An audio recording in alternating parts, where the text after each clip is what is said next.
one of the biggest sacred cows of all is go to school. And many people think I'm anti-school. That is not true. I'm anti-ignorance. So I'm very pro-education. I'm just not pro being stupid about money. I think that's true, that what you said is education is more important now than it's ever been. That's right. So the problem is that the schools focus just on two kinds of education. There's the academic, which is really important. Reading, writing, arithmetic, you need to have it, that's basic. And the second type of education they give is the professional kind of education. So if you want to be a lawyer or an accountant or a teacher, then you need to go to school and get those certifications. But the one kind of education that's lacking severely in the school system as it stands is financial education. Time out. An important part of financial education is having a financial statement, which is an income statement and a balance sheet. Now, when you go to your banker always asks you for your financial statement, not your report card, because your financial statement is your report card once you leave school. Your financial statement will tell you whether or not you're smart with money or not smart with money, because that financial statement is your report card of your financial intelligence. I put on my Facebook one day that we need to teach our children financial education, and I received a comment back from a teacher that said, who's going to pay for it? We're all going to pay for it if we don't start educating our children in school. This is a very hot subject, but our schools are training people to be employees, to work for the rich. The second thing I don't like about school is how dare they label a kid as smart or stupid at an early age. The reason I'm sensitive to that is because I was labeled stupid right off the start.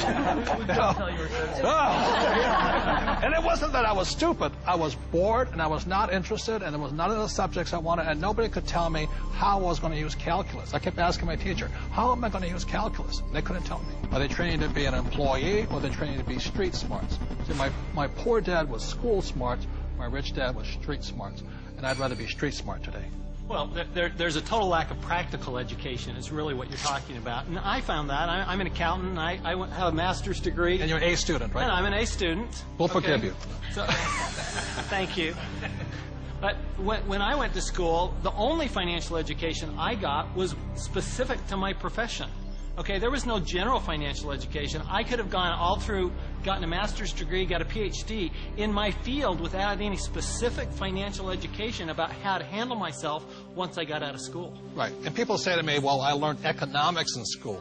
Is economics financial education? Not really. You know, it's not about investing. It's not about the laws. It's not about taxes. It's not about history. Well, Robert, as a lawyer, I see all sorts of people walk through the door. And some are highly educated, and some have no education at all, but like you said, they're street smart. And the first time I saw this type of client, I thought, wow, he's doing pretty well. He didn't go to college, but he's got all this real estate. And then there's a pattern that develops where you see a lot of people who never went to college, but are street smart and have done very well. I can just say, just talking to a woman the other day, she's just as you're saying, highly successful doctor. Very, very successful.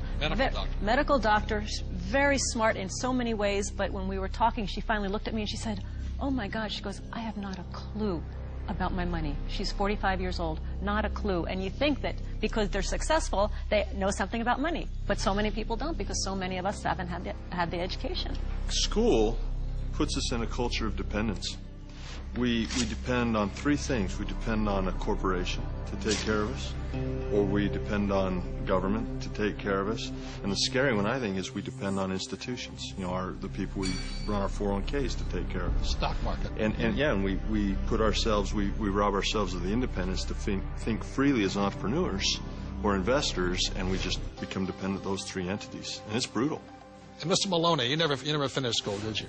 No. I failed school, but more than that, school failed me. I was dyslexic. They didn't know what it was back then. But basically, I was just like you, bored stiff. I got put in all the remedial classes. So I was in with the dumb kids, basically. They weren't teaching me anything I wanted to learn or anything that I would ever use in my lifetime. And the reason I bring up Michael, most people agree he's probably the smartest guy on this team. And the problem was, again, Anita says, there's three kinds of education. There's academic, reading, writing, arithmetic. There's professional, become a doctor, a lawyer, in my case, a pilot. And number three is financial. But Michael was put back because of academics, because you can't read, right? Right. So how did you learn how to read?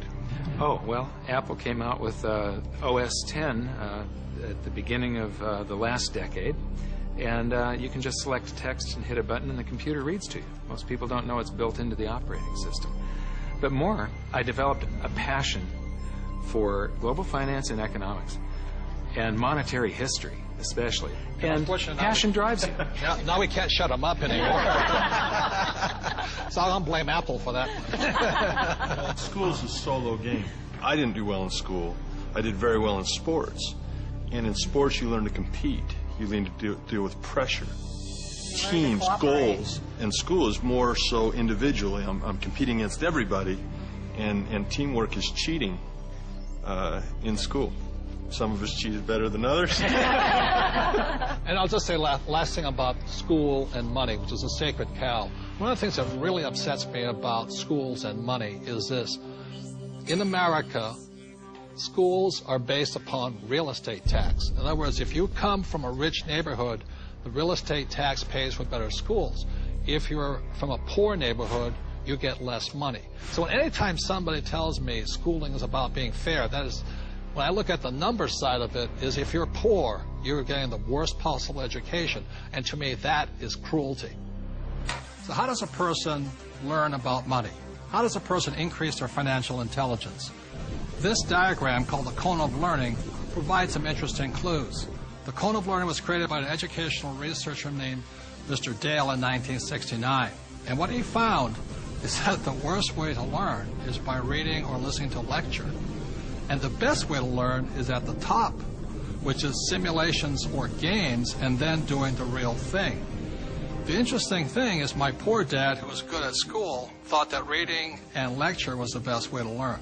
My rich dad taught me to be a rich man at the top of the cone. He taught me using the game of Monopoly. You know, 4 greenhouses, 1 red hotel. 4 greenhouses, 1 red hotel. And then we went out and did the real thing. So one of the ways, if you want to learn without much risk, is by simulations, play games. The reason my wife and I created the cash flow game was so that you could play and learn physically, mentally, emotionally, but make a lot of mistakes with play money. So how many people in this room have made financial mistakes? You know, the only thing we were ever taught was maybe how to balance a checkbook, how to have a savings account, those basics. Financial education is like learning another language. Yeah. You know, when you learn real estate, it's a different language than stocks. It's a different than entrepreneurship or commodities, oil or gold.